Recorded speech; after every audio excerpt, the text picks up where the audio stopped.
Rabotai, Bessayata Dishmaya avec l'aide de Hachem. Donc nous sommes le jeudi 24 décembre 2020, 9 Tevet 5781. Nous allons parler de la paracha de Vaïgash. Mais avant de parler de cette paracha, nous allons un peu donner un petit historique des parachiotes qui ont précédé Vayeshev, Miketz, Vaïgash. Tout au long de ces parachiotes, la Torah nous parle de l'histoire d'un jeune homme nommé Yosef, jeune homme âgé de 17 ans. Voilà donc ce jeune, envoyé par son père pour aller voir ses frères qui s'occupaient du bétail. Et voilà donc un déclenchement d'une chaîne de péripéties, d'épreuves, de souffrances qui vont durer plusieurs années. Et ce jeune de 17 ans va quitter donc sa famille, son foyer, va être vendu en tant qu'esclave et ne verra son père que 22 ans plus tard. Déjà, on parle de cette histoire-là. Il quitte son foyer, on le prend, les frères le capturent, il décide de le tuer, de l'assassiner. Comment on comprend ça? Et en fin de compte, Réhouven les encourage à le jeter dans le puits, donc on le jette dans le puits. Un puits profond où il n'y a pas d'eau, comme dit l'Agma, comme on a dit la semaine dernière, mais ce puits contenait des serpents, des scorpions. Imaginez-vous toutes ces souffrances que subit ce jeune. Et ensuite, il va être vendu. Pas une fois, pas deux, pas trois, 4 fois. 4 à 4 reprises, Yosef Hatzadik a été vendu. Ensuite, ce Yosef Hatzadik va tenir fort. Il arrive en Égypte, ce n'est pas terminé. Il arrive chez Potiphar. Potiphar, donc l'histoire de soupçon avec la femme de Potiphar. Il va en prison. Donc non seulement il est vendu, il est emprisonné pour 10 années de prison. Après les 10 années, une lueur d'espoir, pouvoir ressortir à la liberté. Zechartani ou Srartani viskartani. Il demande à Sarah Mashkim de se souvenir de lui et de rappeler son souvenir au roi. Et en fin de compte, ça lui a valu 2 ans de plus. Donc 12 années de prison. Un jeune homme de 17 ans qui passe toutes ses souffrances, 12 années de prison. Et à la fin, il retrouve ses frères. C'est la paracha de Vaïgash. Donc tout le combat, les échanges entre Yosef Hatzadik en tant que roi d'Égypte, vice-roi d'Égypte, avec Yehuda. Et en fin de compte, il finit par se dévoiler Ani Yosef. Quel sens donner aux épreuves? Qui dit épreuve, dit souffrance, nisyonot, yisourin. Quel est le sens des épreuves? Est-ce qu'il y a un but en soi? Est-ce que ces épreuves elles-mêmes ont un but ou c'est un moyen? Est-ce que les épreuves sont expiatoires ou elles rapportent du bien pour l'homme? Nous allons voir tout au long des psukim le sens de l'épreuve. Les Chachamim nous disent que la première chose, lorsqu'un Nisayon accable un homme, il doit faire Heshbon HaNefesh. La Gemara nous dit Haroe Yisurin Ba'in Alav. Lorsqu'un homme voit qu'il est accablé de souffrance, Yepashpesh B'ma'asav. Il doit fouiller ses actes, réfléchir. Dans la Gemara, il leur a apporté 2 versions.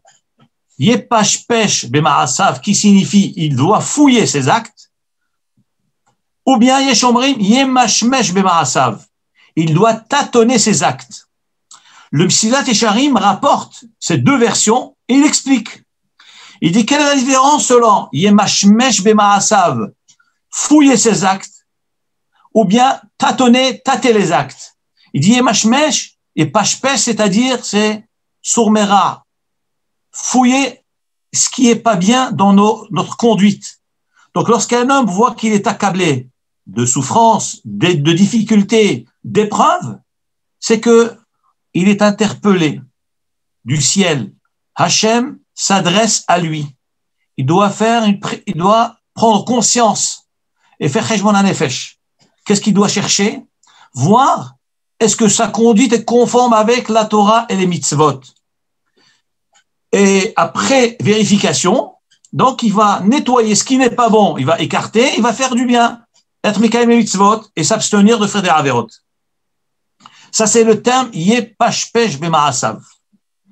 La deuxième version de la Gemara, qui est yemashmesh b'ma'asav, tâtonner ses actes, dit Sharim, cette fois-ci, ce n'est pas au niveau de la mauvaise conduite de l'homme, c'est plutôt dans la bonne conduite de l'homme. C'est un homme qui est cachère, qui garde la Torah et les mitzvot, et là, il doit analyser et voir est-ce que sa bonne conduite, prétendue bonne conduite, est dans les normes. Ça, c'est Yemashmesh. De quelle façon il garde le Shabbat? Il se dit, il se prétend garder Shabbat. Alors, il va vérifier. Yemashmesh, c'est-à-dire, il vérifie. Est-ce que mon observance du Shabbat est conforme à la Torah et aux enseignements des Chachamim? Si quelqu'un, par exemple, n'allume pas le feu Shabbat, Baruch Hashem, ne roule pas en voiture Shabbat, c'est excellent. Mais pendant Shabbat, son Shabbat a un esprit totalement profane. Et là, quelque part, dans l'absolu, il y a une profanation. C'est vrai, pas au même degré que celui qui va allumer le feu ou que celui qui va transgresser les 39 travaux interdits au Shabbat. Mais, malgré tout, dans les normes des Chachamim, il n'est pas conforme. C'est ce qu'on appelle Yemashmesh b'ma'asav. C'est ce qui fait justement la grandeur de l'homme. Noblesse oblige. À premier degré, nous allons nous abstenir de transgresser le Shabbat. Nous allons nous efforcer à garder les mitzvot. Deuxième niveau, en étant traditionnaliste, pratiquant, orthodoxe, quel que soit son niveau, nous devons donc analyser ces actes. Est-ce que ces actes sont parfaits? Le Zohar Kadosh dit que celui qui n'a pas d'enfant, pour avoir des enfants, Yesgoula, garde le Shabbat. S'il garde le Shabbat, il aura des enfants Be'ezrat Hashem. Voilà donc une astuce pour celui qui n'a pas d'enfant. S'il est shomer Shabbat, il aura des enfants. Tout le monde demande, mais on a bien vu des gens qui gardent le Shabbat et qui n'ont toujours pas d'enfants. J'ai entendu de Rav Yaakov Hillel, dans ses écrits. Rav Yaakov Hillel écrit que c'est vrai qu'il dit c'est difficile. Comment comprendre ce Zohar Kadosh? Puisque le Zohar Kadosh promet que celui qui garde le Shabbat aura des enfants. Alors comment font tous ceux qui sont dans la Torah qui n'ont pas d'enfants, ceux qui observent le Shabbat? La réponse est, lorsqu'il s'agit de garder le Shabbat, lorsque la Torah nous parle de garder le Shabbat, lorsque les Chachamim nous parlent de Shabbat, lorsque le Zohar Kadosh promet des enfants pour ceux qui gardent le Shabbat, on parle garder dans le sens large du terme. C'est pas seulement transgresser ne pas transgresser les 39 travaux, mais observer avec minutie toutes les halachot que nous connaissons pour le Shabbat. En commençant par la chose la plus simple, ne pas parler des paroles profanes Shabbat. Divrei chol be-Shabbat, c'est une interdiction. Et c'est marqué dans le Navi. Im tashiv mi Shabbat raglecha, si tu abstiens ton pied du Shabbat, c'est-à-dire, le Chachamim apprennent de ce verset du Navi, si tu ne dois pas marcher, ta démarche du Shabbat ne doit pas être comme celle du Chol. Le Chol, tu fais un footing, Shabbat, tu n'as pas le droit de faire un footing. La Chol, tu cours, Shabbat, tu marches doucement, lentement. Concentre sur toi l'esprit du Shabbat. Im tashiv mi Shabbat raglecha, asot hafatzecha biyom kodshi. De là, nous apprenons que nous n'avons les paroles de Chol, je n'ai pas le droit de parler pendant Shabbat. Les projets de Chol, je n'ai pas le droit d'en parler le Shabbat. Donc, nous voyons que l'observance du Shabbat ne se limite pas seulement à cette notion de transgression, elle va au-delà. Dites-moi, lorsqu'on va on a un rendez-vous avec un président. Ok, on va bien s'habiller et on va aller le voir. Mais ce n'est pas assez s'habiller correctement. Il faut une cravate, il faut être bien coiffé, il faut être bien parfumé, il faut être bien orné. Il y a un tout, c'est un tout. On peut pas dire, oh, écoute, moi, je fais l'essentiel. C'est quoi? Eh ben, je vais prendre un bain, un petit costard et c'est bon. Pas du tout, pas du tout. On va faire attention à tous les détails. Lorsqu'Akadosh Baruch Hu nous donne le Shabbat, Matana Tova, Yeshli Bevet Genazai, comme dit la Gemara dans Masechet Shabbat, j'ai un cadeau précieux dans mes trésors, Ve Shabbat Shema qui s'appelle le Shabbat. Akadosh Baruch Hu lui-même témoigne que c'est précieux à ses yeux. Et il nous le donne quand même, malgré tout. Il nous le donne. Vous imaginez qu'est-ce que ça représente pour lui? Donc, imaginez-vous celui qui manque de respect à ce cadeau précieux du roi. Mais le roi va se fâcher. On va dire, bon, écoute, ça va, j'ai pas été mésalzel, j'ai pas méprisé. Mais on peut flairer le manque de respect d'une manière fondamentale de celui à l'égard du Shabbat s'il fait pas tout ce qu'il faut faire. Attention, nous ne sommes pas en train de culpabiliser qui que ce soit. On est en train de définir notre obligation à l'égard de la Torah et des mitzvot. Donc, lorsque le Zohar HaKadosh nous promet que celui qui garde le Shabbat aura des enfants, on parle d'une observance absolue. Vous allez me dire, mais je ne connais pas toutes les halachot. Ce n'est pas grave si tu ne connais pas les halachot. Mais est-ce que tu as tout fait, tout ce qui était en ta possession, tu l'as fait? Hachem va pas t'en vouloir pour le reste. Je peux te garantir, Hachem va pas t'en vouloir. Mais il faut être conscient et avoir la conscience tranquille. J'ai fait tout ce qui était dans mes moyens. J'ai observé le Shabbat. Je me suis efforcé de ne pas parler des paroles de Chol Shabbat. J'ai fait attention à chaque détail. Vous savez que le Harizal ne parlait pas les langues étrangères le Shabbat. Alors Harizal vivait en dehors d'Eretz Israël, une certaine période. Il était en Égypte. Il n'a parlé pas les langues étrangères. Il ne parlait pas Shabbat. Il parlait que la Shana Kodesh. Pourquoi il parlait la Shana Kodesh? Parce que le Shabbat, c'est Kodesh Kadashim. J'ai pris l'exemple du Shabbat. Mais toutes les mitzvot, chaque mitzvah, c'est un univers en soi. Donc, on parle de la notion de l'observance de la mitzvah, mais de la minutie de l'application de la mitzvah. Montrer l'intérêt à la mitzvah. Montrer l'amour qu'on a pour la mitzvah. Et par conséquent, celui qui l'a ordonné, cette mitzvah, sera impressionné des efforts que nous faisons pour cette mitzvah-là, en sachant que c'est parce qu'il nous l'a ordonné. C'est pas parce que, il faut surtout pas qu'il sache qu'on ne le fait que juste pour se décharger de ses obligations. C'est là la valeur. Et d'ailleurs, lorsque la Torah nous parle de Parashat Ekev, Ekev tishmeru et hamishpatim, si vous observez mes mitzvot, dit Rashi, mitzvot sh'adam dash be'akevav. La Torah nous promet une série de promesses extraordinaires dans Parashat Ekev. Pour qui? Pour celui, dit Rashi, qui observe mitzvot sh'adam dash be'akevav, les mitzvot qu'un homme piétine avec ses pieds. C'est étonnant. Tous les chachamim demandent, mais je comprends pas, mais dans la Torah, il y a des mitzvot très graves, très importantes. Qu'est-ce que ça veut dire? Que toutes les promesses et toute la Torah nous a promis qu'Hachem va nous donner, c'est juste que parce qu'un homme a été pointilleux dans les mitzvot, méprisé par l'homme, piétiné par l'homme, d'où le terme Ekev Tishmeron, Ekev qui signifie le talon, les mitzvot piétinés par le talon. Et d'ailleurs, le commentaire des Rishonim, Baalei Tosfot, qui s'appelle Da'at Zekenim, dont on a parlé la semaine dernière, il dit concernant cette mitzvah-là, il dit, c'est un exemple, dans la mitzvah, il dit par exemple, qu'est-ce que ça veut dire une mitzvah qu'un homme piétine par ses pieds? Il dit par exemple, c'est pas un sens figuré, c'est aussi un sens propre. Comment peut-on trouver une mitzvah qui est piétinée par les pieds de l'homme? Exemple, le tzitzit. Le Baalei Tosfot, dans Da'at Zekenim, ils disent, Baalei Tosfot, que mitzvah qu'un homme dash be'akevav, c'est par exemple le tzitzit, qu'un homme, il laisse traîner les tzitziot par terre, et il arrive même à les piétiner, et ils sont pas de difficulté, ça le dérange pas. Il dit, mais c'est terrible. Et pourtant, c'est quelque chose de pas très grave. On aurait dit, c'est pas très grave, le tzitzit par terre. À qui ça n'arrive pas d'avoir des tzitziot qui traînent par terre? Il dit, le Da'at Zekenim de Baalei Tosfot, laissez traîner des tzitziot par terre. Non parlons pas de piétiner, C'est grave, à tel point que si un homme fait attention, il recevra toutes les promesses de la Torah. Mais c'est incroyable. Si on me disait, si tu gardes les 613 mitzvot de la Torah, je te donne toutes mes promesses. C'est pas ce que la Torah dit. Si tu gardes les mitzvot que tu piétines, alors Veshamar Hashem Elkra, Lecha, et ta Berit, et ta Chesed, et ta Shivua, Hashem gardera son alliance, sa promesse, tout ce qu'il a dit, tout ce qu'il a promis. Pourquoi Hashem il va donner tout ça? Parce que tu ne piétines pas les mitzvot. Mais comment ça se fait? Mais c'est pas important la mitzvah. Réponse. C'est un lapsus révélateur.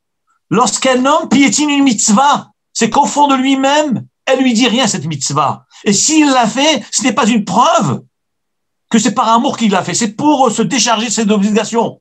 Voilà pourquoi la Torah nous dit, si tu ne méprises pas la mitzvah, tu montres que ton âme est une neshama extraordinaire et que tu as de la considération pour Hachem ou pour ses mitzvot, je te donne toutes mes promesses. Je n'ai pas besoin que tu fasses les 613 mitzvot de la Torah. Pas besoin. Tu les feras plus tard, tes mitzvot. Mais déjà, montre de l'intérêt, montre du respect aux mitzvot les plus simples, montre que tu as affaire au roi des rois. Si on ne sent pas qu'on a affaire au roi des rois, alors aucune mitzvah ne va m'intimider. Donc, en fin de compte, on sera toujours méprisant, inconsciemment, sans le vouloir, mais au fin fond de nous-mêmes, lorsqu'on a une prise de conscience, lorsqu'on réfléchit, on se dit, tiens, en fait, c'est vrai, je donne pas d'importance parce que ça me pèse trop lourd, ces mitzvot. Donc ça va, je fais parce que, ou le contexte m'oblige, ou la famille, ou les proches, ou les amis, ou la choule, et je voudrais pas qu'on parle du mal de moi. Mais quand un homme, il s'auto-analyse, il découvre qu'en fin de compte, il est dans une situation qui est délicate à l'égard de Hachem. Quand Hachem voit tout, voit toutes les vérités, et tout humain connaît les vérités. Tout un chacun, lorsqu'il s'auto-analyse, il verra qu'au fond de lui-même, il y a un problème. Donc, je reviens à ce que je disais tout à l'heure. Lorsque nous voyons des Issorim qui accablent un homme, Yepashpesh b'ma'asav. Il doit donc fouiller, c'est-à-dire d'abord écarter les interdits qu'il transgresse. Ça, c'est Yepashpesh. Yesh Omrim, deuxième version de la Gemara. Yemashmesh, c'est tâtonner. Il ne suffit pas se contenter de dire Baruch Hashem, moi je garde Shabbat, je mange kasher, je mets les tefilines. Il faut vérifier. Est-ce que tes tefilines sont vraiment kasher? Est-ce que ta cacheroute, elle est vraiment kasher? Est-ce qu'au fond de toi-même, tu es convaincu de ce que tu manges? C'est pas sûr quand un homme réfléchit, un homme est honnête. Lorsqu'il le veut, il sait au fin fond de lui-même qu'il sait ce qui est vrai ou pas vrai. D'ailleurs, il est marqué dans un pasouk, Ha Elohim asaita Adam yashar. Dieu a créé l'homme droit. Dieu a créé l'homme droit, c'est-à-dire l'homme est doté d'un sens de logique, une morale. Tout humain est doté de cette logique, de cette vérité transcendante. Puisqu'il y a marqué Elohim asaita Adam yashar. Vehem, et l'humain a cherché des ruses. Lorsqu'un homme ne se travaille pas, eh ben, il va se faire croire à lui-même et à son entourage. Écoutez, je suis bien, qu'est-ce que vous voulez de moi? J'ai fait ça, je fais ça, je fais ça, je fais ça. Il est convaincu lui-même de ça. Mais lorsqu'on est honnête au fond de nous-mêmes, on voit que c'est pas encore ça et qu'il y a encore du travail. Encore une fois, je ne suis pas en train de culpabiliser parce que nous sommes tous dans ce contexte, nous sommes tous concernés, nous sommes sur cette terre pour travailler. Et là, on comprend les promesses. Le Zohar Kadosh, lorsqu'il dit, tu veux des enfants? Eh bien, Azat Hashem, des enfants en bonne santé. Garde le Shabbat. Tu verras, tu ne seras pas déçu. Quand Hashem il promet quelque chose, il te le donnera. Il assumera. Mais il faut être sûr que tu as fait ce que Hashem t'a demandé. Pas qu'après tu reviens dire Hashem, mais j'ai fait le Shabbat, moi. Pourquoi tu m'as pas donné? Hashem va te dire. Il va te dire comme Yosef a dit à ses frères. Ani Yosef, je suis Yosef.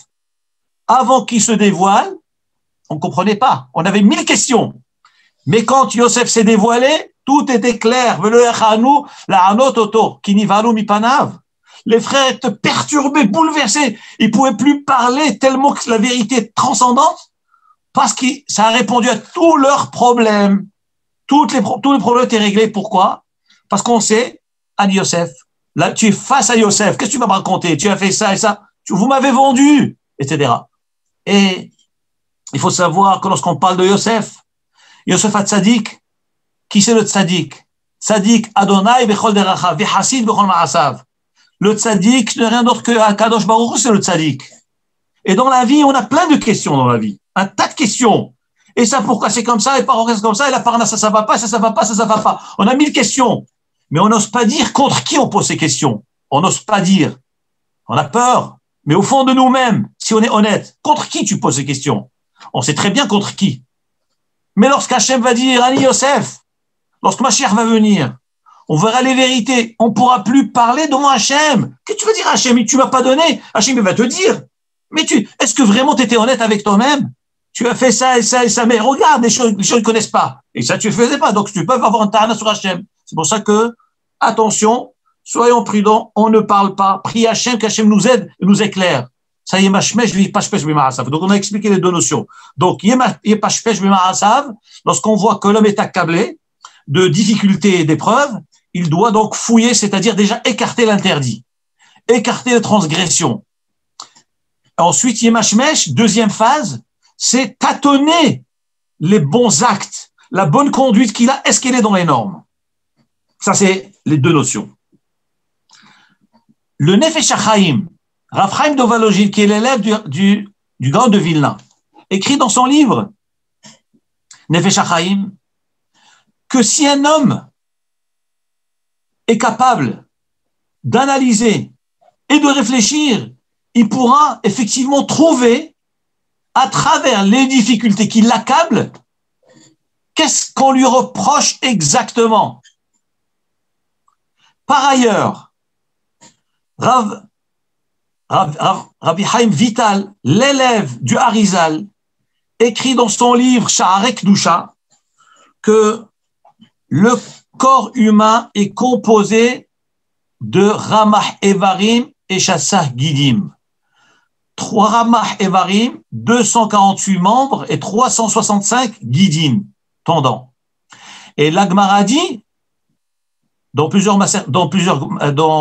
Nachot, elle dit que, qu'est-ce que ça veut dire Evarim, les membres? Comment on arrive à trouver 248 membres? C'est les os. Les différents os qui composent le squelette humain, eh ben, se montent au chiffre de 248. Et Shassah Gidim, 365 tendons. La somme des deux correspond à 613, qui correspond aux 613 mitzvot de la Torah. Regardez le calcul extraordinaire. Il dit Rabbi Chaim Vital, l'être humain, son corps est composé de 613 parties. Et comme pas par hasard, le hasard n'existe pas, les 613 parties du corps de l'homme correspondent à 613 lois. Ça veut dire que chaque partie du corps correspond à une mitzvah. Mais il dit encore beaucoup plus que ça, Rabbi Chaim Vital. Il dit que de la même manière que à travers l'habit qu'un homme porte, on arrive à voir la forme de son corps, donc sans voir le corps lui-même, mais à travers l'habit, à travers la coupe de l'habit, j'arrive à percevoir la forme du corps. Eh ben, dit Rabbi Chaim Vital, eh ben, à travers le corps, j'arrive à percevoir la forme de la neshama. Qu'est-ce que ça veut dire? Ça veut dire quelque chose d'incroyable, c'est que de la même manière que le corps humain est composé de 613 mitzvot, la neshama est composée de 613 mitzvot. Et comme pas par hasard, donc nous avons 613 parties du corps, 613 parties de la neshama, 613 lois de la Torah. Il dit le Rabbi Chaim Vital, par conséquent, chaque mitzvah qui est un moteur, une locomotive spirituelle, elle va alimenter la partie spirituelle de la neshama, le 1/613e, et cette partie de la neshama va alimenter le membre du corps correspondant. Imagine, on va donner un cas simple. Tfilin, un exemple. Tfilin, c'est une mitzvah de la Torah. Les tfilin, lorsqu'on les porte, mis à part tous les effets que ça a, dans les mondes célestes, la répercussion, les kavanot, le olamat silou, toutes les kavanot, ce que nous connaissons, ce que nous ne connaissons pas, cette force spirituelle, ce or qui se dégage des tfilin, va donc aller, alimente, lorsqu'on met la mitzvah une tête, un tefilin cachère, avec la bracha, bekavana, corps pur, etc. On met les tefilin sur la tête, sur le bras, ça va aller alimenter la partie de l'aneshama correspondante au tefilin. Et cette partie de l'aneshama qui, par exemple, dans la tête, dans le bras, lorsqu'elle va être alimentée, donc la partie de la neshama alimentée, elle va, elle, à son tour, alimenter la partie du corps, qui est physique. D'où un bon fonctionnement du corps humain. Lorsque un bras ne fonctionne pas, chas v'shalom, que Dieu en préserve, qu'est-ce que ça veut dire qu'un homme doit réfléchir? J'ai mal au bras, mais pourquoi j'ai mal au bras? Ah, la Gemara dit, si j'ai mal, donc il faut fouiller ses actes, faire tchouva. Mais sur quoi faire tchouva? Je ne sais pas sur quoi faire tchouva. Il dirait Chaim de Valogine. Et aussi d'après le principe de Rabbi Chaim Vital, eh bien, réfléchis avec ce membre. Quelle mitzvah tu fais? Quelle mitzvah tu fais? Tu as mal au doigt? Quelle mitzvah tu fais avec tes mains? Ah, avec les mains. J'ai mal à la main. Chas v'shalom, une paralysie, chas v'shalom. Eh ben, peut-être tu fais pas attention à la mitzvah de Gezel. Peut-être tu voles. Ah, tu vas dire, chas v'shalom, moi je ne vole pas. Ok, tu ne voles pas. Ah, peut-être tu utilises des objets qui ne sont pas à toi sans la permission de ton ami. Ça peut être dans un même foyer. Si on sait que dans le même foyer, certaines personnes sont exigeantes qu'on leur touche pas leurs affaires, il faut demander l'accord. Si un homme utilise sans accord, c'est un problème. N'en parlons pas d'un étranger. Donc, on va en fin de compte, tout est lié. J'ai mal à la main, chas v'shalom, je dois réfléchir. Peut-être j'ai fait gezel avec cette main. Peut-être j'ai montré du doigt quelqu'un dans une mauvaise intention. Peut-être j'ai manipulé mes doigts avec des appareils qui ne sont pas forcément bien, ou c'est sur des applications qui ne sont pas forcément cachères. Et tout d'un coup, ça a déclenché ce phénomène, que sur cette partie du corps, il y a un effet négatif qui va faire que le corps va pas fonctionner comme il faut. Mais en réalité, cette avera, elle bloque le membre parce qu'il y a une connexion directe avec l'alimentation de ce membre qui est la partie de la neshama qui correspond avec ce membre-là. Et cette partie de neshama, elle correspond à la mitzvah qui correspond à cette neshama-là. Donc, automatiquement, la finalité, c'est quoi? La finalité. Pourquoi j'ai mal? Parce que j'ai empiété une mitzvah. Donc, c'est direct, l'effet, il est direct. Maintenant, je viens d'expliquer le mécanisme, comment ça marche. Mais l'effet, il est direct. Si j'ai mal quelque part, c'est parce que la mitzvot qui correspondent ne sont pas faites comme il faut. Sont pas faites comme il faut. Et là, on a expliqué, parce que quand c'est pas fait comme il faut, donc cette mitzvah n'influe pas sur la partie de la partie de la neshama qui correspond, donc automatiquement, la partie de la neshama, elle n'influe pas sur le corps, et donc c'est ses conséquences. Voilà. Maintenant, Baruch Hashem, qu'on a la tchouva, Baruch Hashem, que Hashem, il nous aime, Baruch Hashem, qu'on a un père qui sait que nous ne sommes que des humains. Parce que si on avait affaire à un roi, en chair et en sang, on n'a pas droit à l'erreur. Passible d'une condamnation, chas v'shalom. Mais Akadosh Baruch Hu, qu'est-ce qu'il nous dit? Shovu banim shovavim. Revenez mes enfants. Shova veut dire voyou. Tu es voyou, mais tu es toujours mon enfant, mais je t'aime toujours, reviens. T'inquiète pas, tu as fait Narvera. Reviens. Je te pardonne. Juste reviens. Montre que tu veux revenir. T'arrives pas, trop dur. Crie, pleure devant moi, je t'aiderai. Mais là, on découvre quel amour Hachem a pour nous. Vous savez, Rabbeinu Yona, il rapporte dans le livre Sha'arei Tshuva, dans son livre Sha'arei Tshuva, il dit comment se fait-il que l'être humain a des difficultés de revenir vers Hachem, de faire Tshuva? Il dit parce que l'être humain n'arrive pas à imaginer qu'il peut effacer, remettre les compteurs à zéro. Très difficile. Vous cassez un verre en cristal, comment allez-vous le réparer? Et il est cassé, il est devant vous. Les dégâts sont là. Comment vous allez réparer? Et les dégâts font que l'homme est plein de remords, et les remords font que l'homme perd espoir et il baisse les bras. Et il fait pas de tchouva. Il dit Rabbeinu Yona, alors comment il faut faire? Rabbeinu Yona dit, devant Hachem, on est ketinok shenolad. Quand un homme prend la décision de faire tchouva, attention, même s'il n'a pas encore fait tchouva, il n'a rien encore fait. Ça se passe au niveau de sa pensée. Il décide, il est un jour dans un cours, il entend un cours, sa tête, elle travaille, mais j'ai tellement de remords, il y a ça, comment je vais arranger tout ça? Et tout d'un coup, au milieu du cours, il y a une lumière qui s'éclaire dans son esprit, je veux faire tchouva, mais je suis trop loin. Rabbeinu Yona nous répond, décide à cet instant-là, Hachem, je veux, aide-moi à revenir vers toi. Même si le bonhomme, il est rachar gamour, chas v'shalom, Hachem, il l'accepte. Hachem, il accepte Racha Gamour, il accepte. Pourquoi? Il dit, Rabbi Yonah, comment ça marche? Mais les dégâts sont devant lui. Les conséquences sont devant lui. Par quelle logique Hachem va l'accepter? Il dit, Rabbi Yonah, ça s'appelle Ketinok Ben Yomo. C'est comme un enfant qui vient de naître. Un homme qui accepte sur lui la tchouva, c'est un enfant qui a un jour, un instant, il vient de naître tout de suite. Par conséquent, tout est effacé. Entre guillemets, on va dire, tout est suspendu. Pas effacé totalement parce que, évidemment, c'est un degré dans la tchouva. Donc, c'est mis de côté. On le voit comme un tzaddik, vraiment tzaddik. C'est pas de la flatterie, c'est une vérité, à tel point que la Gemara nous dit dans le traité de Kiddushin, Haomer, Hayat Mekudeshet li, Almenat, Shani, Tzaddik, Gamour. Celui qui dit à une jeune fille, voilà, veux-tu te marier avec moi? Veux-tu être comme épouse, mon épouse? Et elle dit, mais je veux bien, mais à condition. Tu fais Tchouva Gmoura. Tu deviens Tzaddik Gamour. Alors écoutez, ça c'est incroyable. Incroyable ce que je vais vous dire maintenant. Dit la Gemara dans Masechet Kiddushin.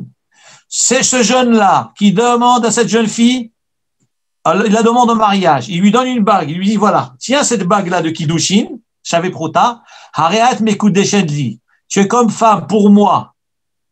Almenat, et j'accepte ta condition que je devienne un tzaddik, pas tzaddik petit, tzaddik gamour, que je devienne le chazonish, Baba Salé. Il dit ces mots-là. Le gars de l'adore, chose qui, elle frôle même pas notre esprit. Qui va pouvoir devenir? Il lui dit ces mots, dans ces mots-là. Je suis prêt, je m'engage que devenir comme Baba Salé, tzaddik gamour. Dit la Gemara. Af al pi shu racha gamour, même si ce bonhomme-là, c'est un criminel, un assassin. Au moment où il dit ces mots, c'est un criminel. Il dit à cette jeune fille, naïf, je suis prêt à devenir Baba Salé, Chazonish, Stapler. La Gemara dit, Hareahi Mekudeshet. Cette jeune fille est mariée. Comment comprendre cela? Comment comprendre? Par quel phénomène? Par quelle logique? Mais j'ai un criminel devant moi, un assassin. Il avait avec ses menottes, tout, Racha Gaou, une queue de cheval, tout ce que vous voulez, et des chaînes. Et il dit, moi, Tzaddik Gamour, Chazonish. Mais il est fou, il est tombé sur la tête. Dit la Gemara, Harezo Mekudeshet. Et à tel point, dit la Gemara, que si cet homme-là, il change d'avis, ou il veut se séparer, il doit lui donner un guet, même s'ils n'ont pas consommé le mariage, ils n'ont pas vécu du tout. Il doit lui donner un guet. Vous imaginez ce que ça veut dire? C'est des halachot. C'est pas du moussa ce que je vous fais maintenant. C'est des halachot. Et comment, par quelle logique? Eh ben, avec la logique de Rabbi Yonah. Parce que là, la force de la chouva est telle qu'un homme, en une fraction de seconde, il bascule d'un monde à un autre. Du Guinam au Gan Eden, en une fraction de seconde. Et pourtant, son aspect extérieur, il est totalement à l'encontre de ce qu'il déclare. Ça, c'est la force de la tchouva. Ça, c'est la force. Et la tchouva, ça veut dire la force de l'amour que Hachem a pour ses enfants.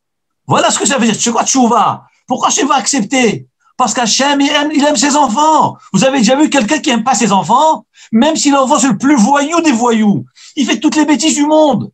Mais le père, il aimera toujours ses enfants. Il va lui crier, il va lui gifler, il va le mettre dehors. Mais il sera toujours son fils. Et juste entre nous, je peux pas me retenir.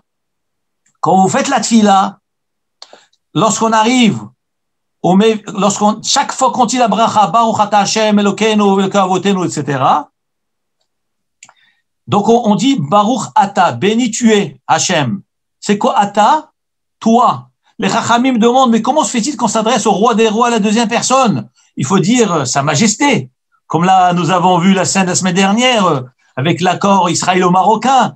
Chaque fois avant de prononcer le nom du roi du Maroc, Mohamed VI, on dit Sa Majesté, Son Altesse, tous les grands termes. Parce qu'un roi, c'est la troisième personne. C'est même pas, on ne vous voit même pas. La troisième personne. Et alors qu'Hachem, ni la troisième personne, ni le vouvoiement, mais directement le tutoiement. Pourquoi le tutoyer? Vous savez pourquoi? Pourquoi les Chachamim ont instauré ce terme? tutoiement du roi des rois.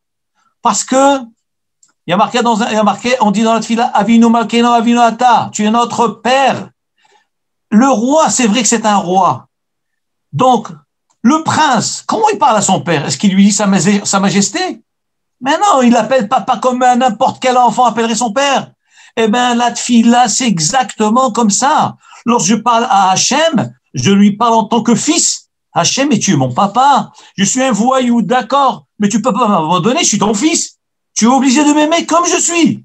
Et cette proximité qu'on a avec Hachem, c'est ce qui donne cette force extraordinaire. Et c'est ça le secret de la tchouva. Pourquoi la tchouva est au-delà de tout. Et que la tchouva veut dire la décision. En une fraction de seconde, je décide de changer. Même si je suis loin, ça va me prendre des années, mais je décide de changer. À la fraction de seconde, j'ai décidé. Ça s'appelle un nouveau-né, un enfant qui vient d'eux, comme il dira Ben Yonah. C'est une nouvelle créature, une nouvelle Metsiout, une nouvelle création qui se fait maintenant. Revenons à notre sujet. Donc, lorsqu'un homme est accablé, il n'est pas chpej me'asav. Donc, déjà, nous comprenons pourquoi nous avons des difficultés. Rien n'est anodin. Chaque problème, c'est que Hachem nous parle. Ça s'adresse à nous. Et au contraire, c'est une bracha. Quand on reçoit une petite claque, c'est une bracha, c'est un bonheur. Parce qu'on a au moins reçu une claque. On sait que notre Père, il nous aime. Mais celui qui ne reçoit jamais de claque, que son Père ne s'adresse même pas à lui, mais il est malheureux. Le plus heureux, c'est quoi? On reçoit une claque, on sait que ça vient de Hachem. Donc Hachem, donc tu m'as pas abandonné. Tu es en train de m'appeler. D'accord. Tu m'appelles à l'ordre. C'est extraordinaire. Donc l'Issourine, c'est une bracha. Évidemment, on n'a pas le droit d'aller appeler des Issourine. On n'a pas la madriga de demander à Hachem des Issourine parce qu'on n'est pas à la hauteur de les assumer. Mais que Hachem ne nous envoie pas des Issourine. Mais quand on a des épreuves, c'est qu'Hachem, il nous aime et qu'Hachem nous parle et on doit réagir. Donc, fouiller ses actes, écarter l'interdit, réparer, parfaire ce qui est bien en nous et avancer. Les nissionot qu'un homme a, donc on voit de là on va voir que le but des épreuves, ça a plusieurs objectifs. La première, c'est expiatoire. C'est expiatoire. Par exemple, dans les parachutes que nous avons vus, on a vu que Yosef Hatzadik a été vendu. Il était en Égypte pendant plusieurs années. On voit que Yaakov Avinu, lui-même a quitté ses parents. Il a été habité chez Lavan pendant 20 ans. Pendant toutes ces 20 années, il n'a pas fait la mitzvah de Kibud Avahem. Bien qu'il a obéi à l'ordre de ses parents de quitter le pays, mais il n'a pas servi ses parents pendant 20 ans. Qu'est-ce qu'Hachem a fait? Eh bien, il a fait que lui aussi n'a pas été servi pendant 20 ans par le fait que son fils ne l'a pas honoré. Il l'a quitté en Égypte. Déjà, nous voyons la souffrance de Yaakov. Elle est liée. Pourquoi son fils a été vendu? C'est pour pouvoir réparer le manque de Kibud Avahem qu'il n'a pas fait. Eh bien, mesure contre mesure, son fils aussi ne l'a pas honoré pendant exactement les mêmes années où il a passé en Égypte. Autre chose. On a dit que les frères de Yosef lui en voulaient. Pourquoi? Parce que Yosef parlait du mal d'eux. Qu'est-ce qu'il a dit exactement? Il a dit sur ses frères, il racontait sur ses frères auprès du père qui mangeait Ever Minachai, il mangeait des membres d'une bête qui n'a pas été abattue. Or, dans la Torah, c'est assourd de manger Ever Minachai. Pour permettre la consommation de la viande, il faut l'abattage rituel. Après l'abattage, la viande devient permise. Et lui, donc il est interdit d'arracher un membre d'une bête et le consommer. Ça s'appelle Ever Minachai. Donc, il disait à son père que les frères consommaient un membre d'une bête qui n'est pas abattue. Quelle a été sa punition pour cela? Sa punition, c'est que, comme a dit Moshe tout à l'heure, avant le cours, c'est que les frères ont fait la shrita d'un chevreau, et ils ont trempé l'habit du chevreau dans le sang. Dit le Midrash, ce n'est pas par hasard qu'ils ont fait ça, pas par hasard que Hachem a fait et leur a mis dans l'esprit. Eux voulaient montrer au père que Yosef a été déchiqueté par une bête sauvage. Donc ils ont fait la shrita d'un chevreau dont le sang correspond au sang humain pour tromper le père, Yaakov Avinu, lui faire croire que Yosef a été dévoré et que c'est le sang de Yosef. Mais le Midrash dit quelque chose de plus que ça. Il dit qu'en réalité, cette notion de faire la shrita, qu'est-ce qu'ils ont fait? Ils ont fait la shrita et la bête, ils en ont fait quoi? Ils l'ont mangé, cette bête-là, ils l'ont pas jetée. C'est-à-dire qu'Hachem a voulu montrer à Yosef, toi, Yosef, tu as parlé du mal de tes frères.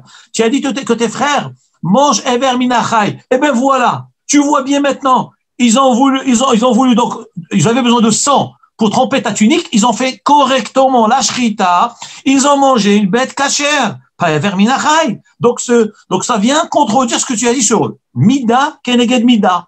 Et là, c'était donc le rôle de Yosef Hatzadik d'en tirer les conséquences. C'est ce qu'on a dit, Pashpesh Bemarasav. Yosef, donc, en voyant cette scène, a compris, j'ai fait une erreur d'avoir parlé du mal de mes frères. Voilà ce que c'est Pashpesh Bemarasav. Deuxième événement. La deuxième critique, c'était quoi? C'était qu'ils étaient Mezalzel Menoagim Be'am Karavadim. Ils étaient mitnaeg avec mauvaise conduite, il disait sur ses frères que ses frères méprisaient les enfants des shfachot, des servantes. Parce que nous savons bien que Yaakov Avinu, il avait deux femmes, Rachel et Léa, mais Lavan lui a donné deux servantes, Bilha et Zilpa. Et Yaakov Avinu a eu des enfants de toutes ces quatre femmes. Donc deux étaient servantes, deux étaient ses femmes. Et alors lui, Yosef disait à Yaakov Avinu, à son père, tu sais papa, mes frères, ils méprisent les enfants de Bilha et de Zilpa parce que leur mère c'est une servante, donc ils les traitent de serviteurs, d'esclaves. Comme ça, il parlait du mal de ses frères. Quelle a été sa punition? Le Eved Nimkar Yosef, il y a marqué dans Tehilim, Yosef a été vendu en esclave. Donc Yosef Hatzadik, qui connaissait cette Gemara-là, celui qui voit la lacune, des difficultés qu'il a dans sa vie, il doit tirer des conclusions. Pourquoi j'ai ces souffrances, puisque le hasard n'existe pas, c'est de Hachem. Qu'est-ce qu'il a compris, Yosef? Eh ben voilà, moi je suis esclave. Ça veut dire que je considère les autres comme esclaves. J'ai compris. Donc j'ai parlé du mal de mes frères. J'aurais pas dû dire qu'ils méprisent, ils traitent les frères comme esclaves, les enfants de Bilha et Zilpa. Quelle a été la troisième erreur? Il disait sur eux que eux regardaient les femmes de Mitzrayim, des autres, pas de Mitzrayim, des femmes du pays. Hashudim Ba'arayot, dans l'adultère. Quelle a été sa punition? Sa punition était que dès qu'il est descendu en Égypte, en étant vendu esclave, il a eu toutes ces souffrances-là. Le premier problème qu'il a eu, il travaillait chez Potiphar, tout allait bien, et tout d'un coup, le monde se bouleverse, tout se renverse, toute sa situation change. Il montait, tout d'un coup, il chute, soupçon, vouloir prendre la femme de Potiphar, entièrement shaker, il s'est sauvé, et tous les nissim qu'il a eus, et malgré tout, il a été condamné à tort à la prison. 10 années de prison pour cela. Donc on voit encore une fois, Mida, Keneged Mida, un homme qui va en prison, qu'est-ce qu'il doit se dire? Mais Hachem, mais qu'est-ce que j'ai fait de mal? Très souvent on entend les gens dire ça. Mais qu'est-ce que j'ai fait de mal? J'ai gardé Shabbat, j'ai fait les mitzvot, j'ai donné la tzedaka. Hachem va te dire, mais réfléchis, cherche encore, sois honnête. Mais Yosef a compris. Pourquoi il a eu ça? Il a été en prison à cause de la femme de Potiphar. Donc ça veut dire que cet acte est lié au mal que je parlais de mes frères. Je disais que mes frères, Chazvé Shalom, ils faisaient Gilul Arayot. Hachem m'a envoyé cette épreuve pour cela. Je continue. Il a été condamné à combien d'années de prison, Yosef Hatzadik? Au départ, 10 ans. Pourquoi 10 années? Pourquoi pas 20? Pourquoi pas 30? Pourquoi pas 1 an? Ça suffit. Encore Mida Keneged Mida. Yosef Hatzadik a parlé du mal de combien de frères? De 10. Parce que Binyamin était avec le père, avait avec son père, et c'est son frère. D'ailleurs, c'est son vrai frère. Et les autres, les 10 autres, c'est des demi-frères. C'est des frères du côté père, de Yaakov, pas de mère. Donc, il a parlé du mal des 10 frères. Quelle a été sa punition? 10 ans de prison. Yosef, encore une fois, il a réfléchi. Il doit chercher pourquoi 10 ans de prison? Qu'est-ce que j'ai fait de mal? J'étais correct chez Potiphar, j'étais honnête, j'étais yachar, j'ai réussi dans les affaires. Il y a marqué dans la Torah, Vayashem et Yosef Vaishmatzniar. Des fois, on ne doute même pas de nous-mêmes parce que tout va bien. Hachem est avec nous, le business fleurit, tout fonctionne. On ne doute pas un instant qu'on n'est pas dans les normes. Et c'est ce qu'on voit avec Yosef. Vous voyez, la Torah dit. Mais quand on réfléchit au plus profond de nous, de soi, on découvre qu'il y a encore des choses à régler. Et Yosef a compris. Pourquoi 10 années? Parce que j'ai parlé du mal de mes 10 frères. Ça m'a coûté 1 an de prison par frère. Ensuite, il était sur le point de se libérer. On lui rajoute 2 ans de plus. Pourquoi? Mais Hachem, ça y est, j'ai payé mes dettes. J'ai été vendu. J'ai été jeté dans le puits. J'ai tout payé. Quoi encore? Eh ben, Hakadosh Baruch Hu, on ne peut pas le soupçonner. Hakadosh Baruch Hu, Tzur, Tamim, Parolo, Hakadosh Baruch Hu est droit. Kichol, Derachav, Mishpat. Tout ce qu'Hachem y fait, il le fait dans la droiture absolue. Tout est émet. Il faut seulement se chercher soi-même. Et qu'est-ce qu'il a fait? Il s'est mis à chercher, à réfléchir. Qu'est-ce qui s'est avéré? Il s'est avéré qu'avant de sortir de la prison, à la fin des 10 années où il était sur le point de sortir, donc il y a les rêves de Sarah Mashkim et Sarah Ophim, le chef de boissons et le chef boulanger, et il interprète à chacun, tout marche, le chef boulanger se fait tuer comme Yosef a prévu, le chef Sarah Mashkim est libéré. Et qu'est-ce qu'il lui dit Yosef? Uschartani viskartani. Tu te souviendras de moi, d'abord que je t'ai bien interprété le rêve, et tu approcheras mon souvenir. Tu parleras de moi auprès d'autres personnes du roi lorsque l'occasion va se présenter. Et les Chachamim ont considéré que de la part de Yosef Hatzadik, après tout ce qu'il a subi, ils ont considéré que c'était une erreur de sa part, c'est un manque de bitachon b'Hashem, de confiance au Hachem. Peut-être à notre niveau à nous, on aurait dit c'est normal, c'est évident qu'on fait ishtadlout, il faut bien demander à être défendu. On va chercher un avocat qui va nous défendre. Mais la Torah considère que le degré de Kedusha de Yosef Hatzadik, il n'avait pas droit à cette erreur-là. Donc il a manqué de bitachon d'avoir dit V'usrartani viskartani. Il a ajouté quoi? 2 mots. Chaque mot lui a valu 1 an de plus. Donc ça fait 2 ans de prison de plus. Ça fait combien? Ça fait 12 ans de prison. Après tout cela, qu'est-ce qu'on voit à la fin? Donc on voit que les souffrances, les épreuves sont expiatoires. Mais ce qui est extraordinaire, ce qui est beau dans tout ça, je vais vous lire la Torah. Vous allez voir, c'est incroyable. C'est des notions totalement opposées, mais c'est la vraie vérité.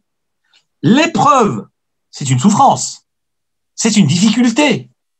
C'est une expiation de faute. Mais l'épreuve en elle-même, malgré sa forme négative apparemment, elle est entièrement positive. Vous allez voir comment c'est incroyable. Regardez.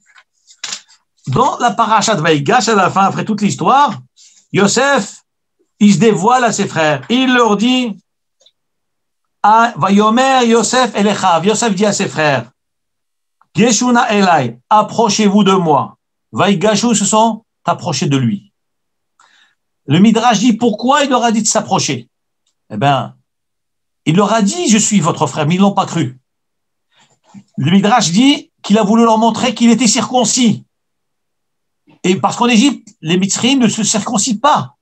Donc il leur dit, approchez-vous par discrétion, par pudeur. Et ils ont vu, ils ont le choc de leur vie. Un homme circoncis, en Égypte, le seul circoncis peut-être, Yosef Hatzadik. Donc vous me croyez que je suis votre frère ou pas? Je suis un juif, oui ou non?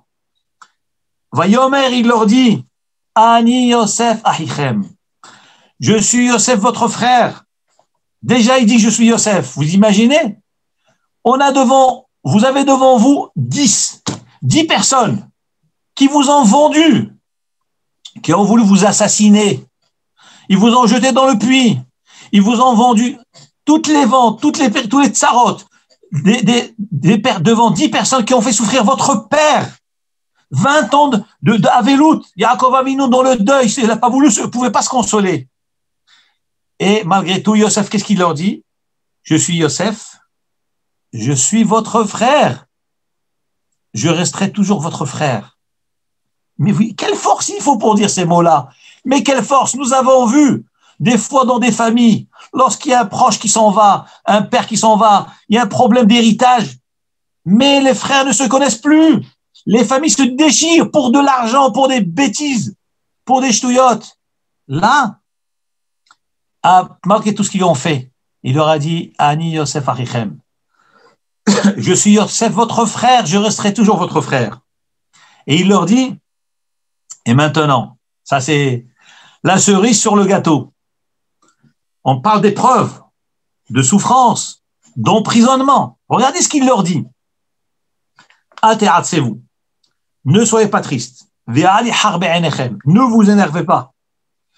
Qui merachtem otihena, parce que vous m'avez vendu en Égypte. Il ne faut pas vous culpabiliser. Pourquoi?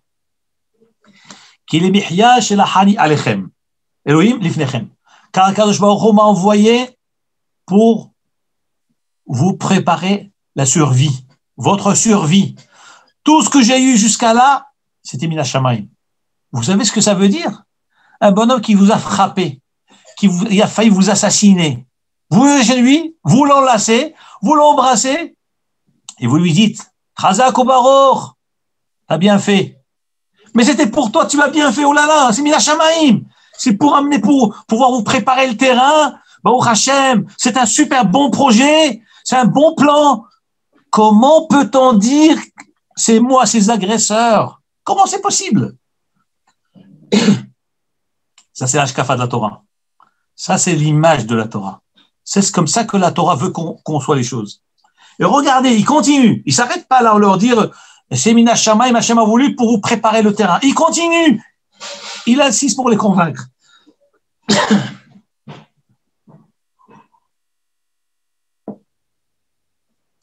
Il veut convaincre ceux qui l'ont fait souffrir. Et lui-même, il se dit, mais ils sont pas convaincus de ce que je leur dis. Attends, je vais encore continuer à leur faire des shvachim, à leur faire des éloges. Regardez ce qu'il leur dit. Car la famine, ça fait 2 ans. Il y avait 7 ans d'abondance, on avait dit, dans l'histoire. Et là, c'était la 2e année. Lorsqu'il s'est révélé, c'était la 2e année de famine. Il n'y a pas de moisson, il n'y a pas de labour. Elohim lifnechem. Hakadosh Baruch Hu m'a envoyé devant vous. Lasum lachem she'erit ba'aretz. Pour vous préparer le terrain. Pour vous préparer de la nourriture. Ou le hayot lachem peleta gedola. Pour vous permettre de survivre et sauver vos familles. Ve'ata, et maintenant, atem shelachtemoti henna. Lo atem shelachtemoti. C'est pas vous. Qui a Elohim. C'est Hachem qui m'a envoyé. Ce n'est pas vous. Comment je peux dire ça à mon agresseur? Il est devant moi sous mon nez. Il faillit m'assassiner. Et je lui dis, mais non, mais t'inquiète pas, mais tu es mon frère, mais je t'aime bien, mais c'était pour le bien que t'as fait ça. Presque lui dire, t'as bien fait. Et il continue. Il leur dit, c'était pour vous nourrir. Voyez ces mille en plus, pour les convaincre. Et c'est vrai. Non seulement c'est pour vous préparer de la nourriture. Voyez si il est Av, Hakadosh Baruch Hu. Non seulement je n'ai pas été assassiné, j'ai été libéré, je suis devenu père à Paro, en sachant que Paro c'était le roi du plus grand empire de l'époque. L'empire égyptien, c'est le plus grand empire. Et lui, c'était pas, dans la Torah, on dit que Yosef, c'est le sous-roi, vice-roi. Mais là, il y a marqué Av les Paro, père à Paro. C'est quoi de père? Le père de quelqu'un, c'est quoi? Un père, c'est celui qui a mis au monde le petit, son fils. C'est-à-dire, c'est son dirigeant, c'est son fondateur. Av, c'est la de Binyan.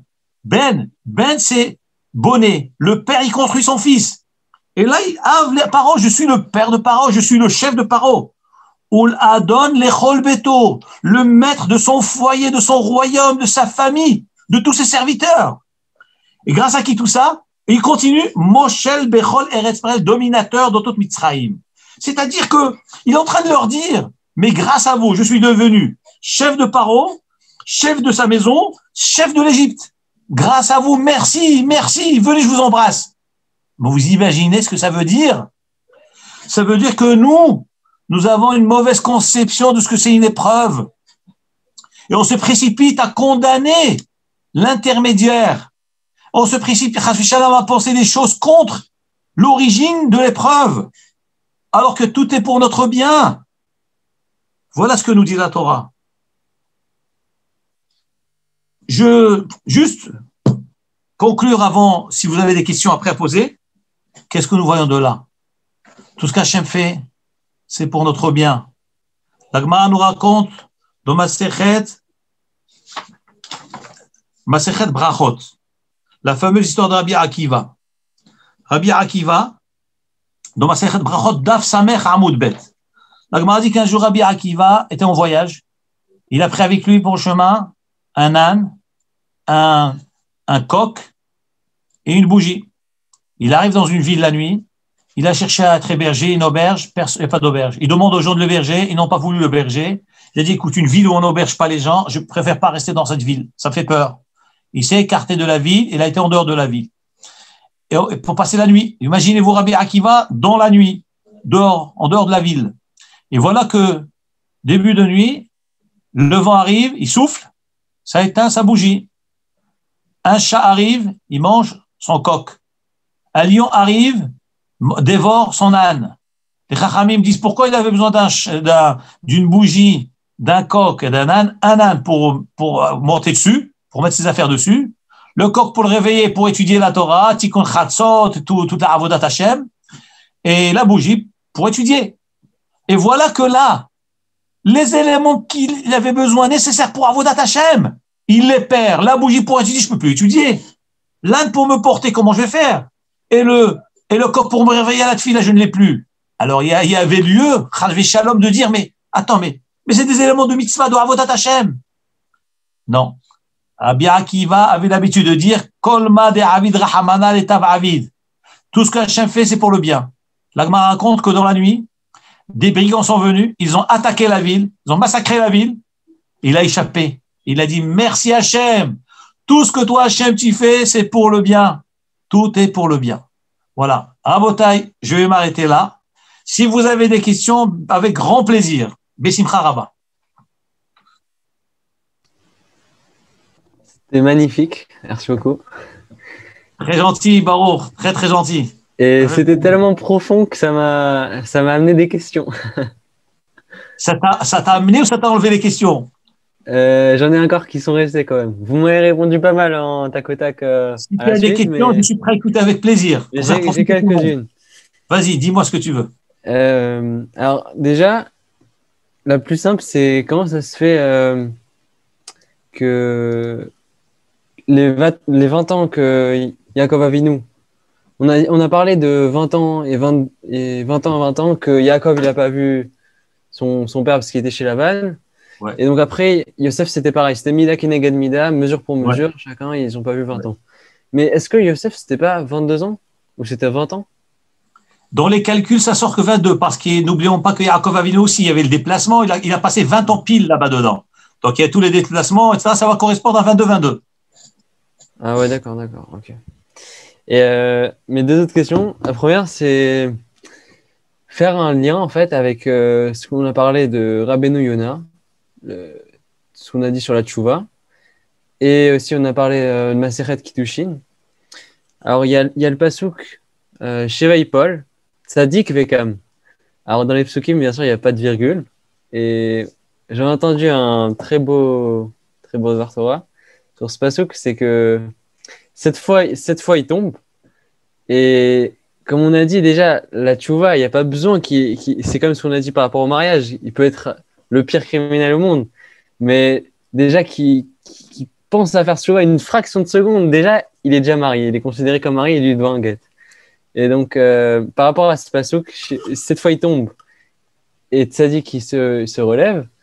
Alors moi j'avais entendu comme ça que 7 fois il peut tomber, il peut dégringoler encore 7 fois, et déjà il est Tzadik de vouloir se lever. Mais Tzadik Vekam. Il est déjà Tzadik de vouloir et après il se lève. Ça veut dire. Qu'est-ce que tu veux dire par là? Que même en sachant qu'il va tomber. C'est-à-dire, ouais, avant, non, il est tombé 7 fois. Ouais. Et après être tombé la 7e fois, eh ben, il va déjà avoir la volonté de se relever.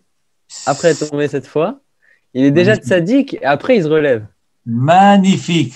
Magnifique. Je pense qu'on peut faire un lien encore. Ceux qui ont compris ce que tu as dit, c'est extraordinaire ce que tu dis maintenant. Tu es en train de dire, même un bonhomme qui est dans la boue totale, noyé dans la boue, 1 fois, 2 fois, 3 fois, logiquement, un homme, il baisse les bras. il abandonne le combat. Le fait de vouloir se lever, même déjà avant de se lever, déjà l'intention de vouloir se lever, ça s'appelle tzaddik.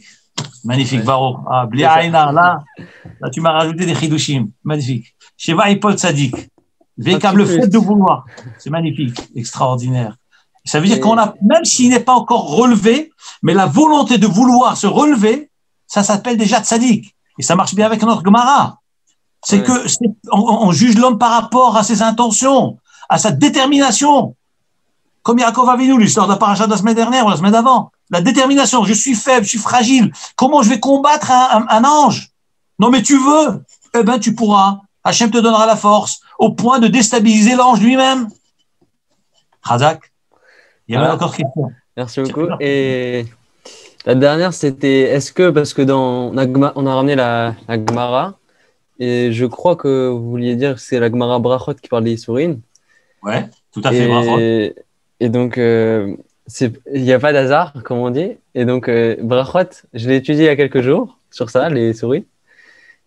Et je voulais savoir, est-ce qu'aujourd'hui, on peut encore dire qu'il y a des Issourim mais Ahava? Est-ce qu'il y a encore des Issourim, comme elle dit la Gemara, d'amour, que Hachem, il envoie ça pour parfaire, pour rendre plus, encore un meilleur niveau le Olam Haba?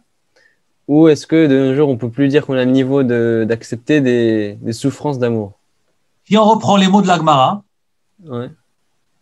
la Gemara dit, Arei Isurin Baim Alav. La Gemara dit deux chitotes. Et est-ce qu'on appelle Isurin Shel Kapara et est-ce qu'on appelle Isurin Shel Ahava? La Gemara dit, il y a un premier avis. Qu'est-ce que c'est Isurin Shel Ahava? Elo Isurin Shen Bahem Bitul Torah.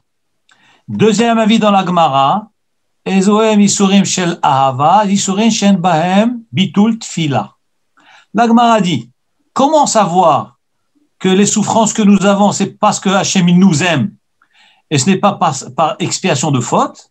Alors il dit, c'est lorsque ces Isurim ne me causent pas Bitul Torah, ne me causent pas Bitul Tfila, c'est d'Asimat, c'est des Isurim Shel Ahava, parce qu'Hachem il nous aime. Mais si ces Isurim nous mettent dans un tel état où j'arrive plus à étudier, j'arrive plus à prier, je suis bouleversé, je suis perturbé, c'est qu'on a ces Isurim Shel Kapara, c'est qu'on doit nettoyer. Et c'est vrai que chez l'Ahava, c'est une madriga très élevée, très très élevée. Ahava, c'est très loin, on est loin de ça. Déjà, nous, on est au degré de Ahava, de Kapara. Il faut savoir, c'est Kapara parce que peut-être à l'époque des Tanaïm, on pouvait trouver Isurim Shel Ahava, comme Rabbi Lazar, Rabbi Shimon. Il disait, Bo Havera et Bo Yedidai. Rabbi Lazar, Rabbi Shimon, Tzadik, le fils de Rabbi Shimon Bar Yochai. Rabbi Lazar, il disait, oh, Isurim, venez, il les appelait carrément. C'est des tzadikim. Nous, on n'a pas cette madriga-là. Mais, parce que lui, ça lui a rajouté des srouillottes. Maintenant, nous, on est au degré d'expiation de faute. Donc, nous, il n'y a pas shpesh b'ma'asav ou bien il y a shpesh b'ma'asav. Ça, c'est un gros niveau, quoi. C'est sur un grand niveau. Est-ce qu'il y a d'autres questions? Oui, Rav, bonsoir. Comment allez-vous? Merci pour le shiur, c'était très bien. Avec plaisir. J'ai une question concernant le principe de Chaim Vital. Donc, vous avez bien expliqué qu'il y a donc les 613 mitzvot, il y a 248 membres qui sont additionnés aux 365 muscles et tendons et qui forment 613, et que ces 613 parties du corps sont aussi les 613 parties de la Neshama, et que toutes ces mitzvot, toutes ces parties de Neshama sont liées à une mitzvah en particulier, ou peut-être à plusieurs mitzvot en particulier. Toutes les mitzvot, voilà. Chaque partie, elle est liée à sa mitzvah correspondante. Voilà. Maintenant, alors, ça, c'est un premier niveau, parce qu'il y a des niveaux beaucoup plus profonds, parce qu'il faut savoir que chaque mitzvah est englobée de 613. Mais c'est plus compliqué, on ne va pas parler de ça maintenant. C'est extraordinaire. On va rester au niveau basique. Niveau 1. Nous sommes des Bnei Israël. Il y a dans les Bnei Israël des Kohanim, des Lévi'im et des Israël. Donc, il y a des mitzvot qui sont attribués à des Lévis que je ne pourrai jamais faire. Donc, il y aura peut-être une partie de ma neshama qui ne va pas pouvoir faire et accomplir une mitzvah et, comment dire, Bénéficier. assurer une complémentarité, une globalité des mitzvot à faire. Alors, comment ça fonctionne? On se complète. La question est très bonne. Elle est extraordinaire, cette question-là. La réponse est, il y a plusieurs réponses. On va en donner deux. La première réponse, c'est que on a un pasouk dans la Torah où il est dit, concernant les korbanot, par exemple, Unshalma parim sefatenu. Unshalma, on payera, on compensera parim, les bœufs ou les taureaux sefatenu par notre bouche, par nos lèvres. C'est-à-dire que tant que nous avons Beth Amikdash, on peut amener des korbanot. On n'a pas de Beth Amikdash, on ne peut pas faire des korbanot. Comment allons-nous compenser ce manque de korbanot? Ça, c'est un exemple. C'est avec la parole, avec la tfila. Donc, d'où les tfilotes, les prières. Très bien. Ce principe marche partout. Chaque mitzvah qui s'impose à moi, si je peux l'accomplir, je l'accomplis. Si elle n'est pas réalisable parce que je ne suis pas Kohen et qu'il y a certaines choses qui concernent que les Kohanim, ou bien parce que je ne suis pas une femme et que certains mitzvot ne concernent que les femmes, aussi pour les dames, il y a des mitzvot qui concernent les hommes et pas la femme. Comment cette femme, elle va faire les 613 mitzvot? Et en plus, nous disons qu'une femme n'est pas tour des mitzvot. Comment le fonctionnement d'un corps d'une femme va fonctionner aussi? Le même problème. C'est un problème général. Donc, on a un manque de locomotive, d'alimentation, d'énergie, rouhani pour ce corps. Comment on fait? La réponse est par la parole, par le fait d'étudier toutes les mitzvot de la Torah, je compense le manque de l'application.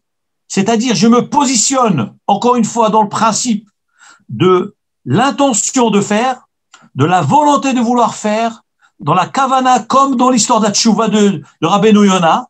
Donc, dans ma tête, moi, je vais étudier bien telle ou telle mitzvah, bien qu'elle n'a pas d'actualité. Je vais étudier le Rambam sur le Chod Bet Amikdash, le Chod Bet Abechira, le Chod Korbanot. Ah, il n'y a pas de Bet Amikdash. Pourquoi tu fais ça? Non. Je suis prêt, je veux au maximum. Bashamaim, dans le ciel, Hakadosh Baruch Hu considère que tu l'as accompli. Et par conséquent, on peut être un homme et on accomplit toutes les mitzvot.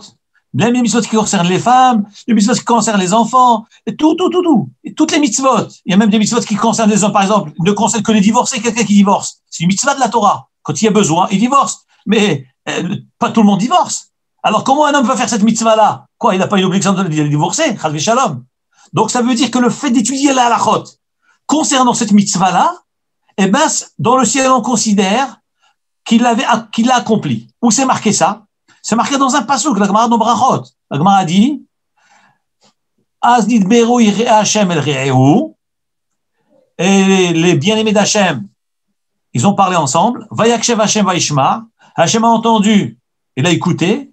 Vaikatev sefer zikaron lefanav, ça a été inscrit l'échange d'études dans le livre de chroniques de Hachem, lire et Hachem, qui est réservé pour ceux qui craignent Hachem, Ul Chosh Veshemo, et ceux qui donnent de la considération à son nom.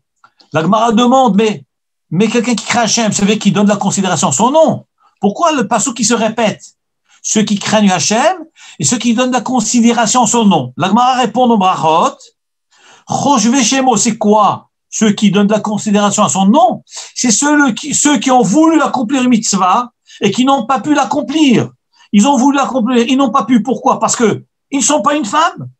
Un homme n'est pas une femme, il y a des mitzvahs qui concernent les femmes. Ou une mitzvah que je veux aller faire un brit, assister, j'ai pas pu assister. Je voulais faire Tfila Beminia, j'ai pas pu. J'ai voulu faire une mitzvah des korbanot, mais je suis pas Kohen. Donc toutes les impossibilités dans la réalisation de la mitzvah, tout cela est noté dans un livre qui s'appelle Sefer Zikaron, le livre des chroniques de Hachem, et dedans c'est marqué ceux qui craignent Hachem, c'est-à-dire ceux qui craignent, qui pratiquent, et ceux qui donnent de la considération qui n'ont pas pu pratiquer. C'est-à-dire le même livre, on écrit tout le monde dedans. Ça veut dire que pour nous, on a inscrit dedans que nous avons accompli les 613 mitzvot de la Torah. Grâce à quoi?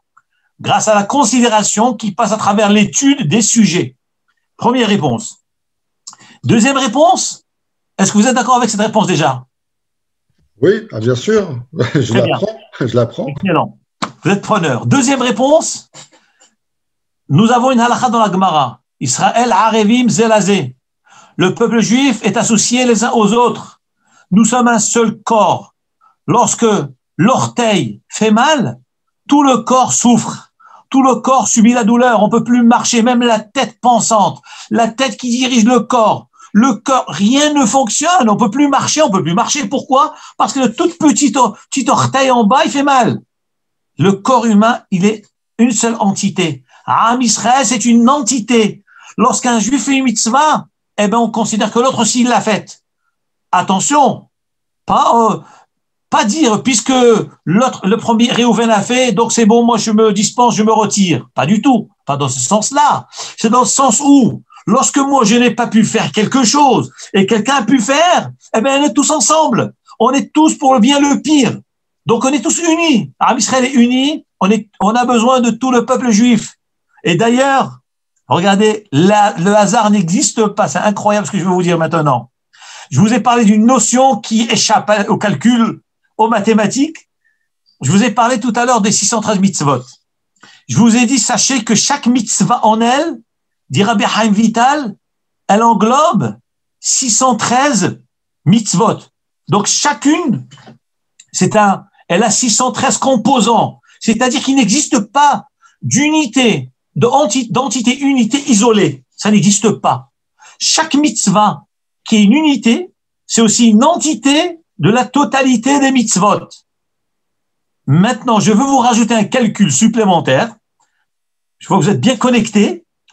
Rajoutant à tout cela que la mitzvah que je fais, chaque mitzvah, l'acte que je fais, il est lié à tout le peuple juif. Et qu'est-ce qu'on appelle une mitzvah qui est parfaite?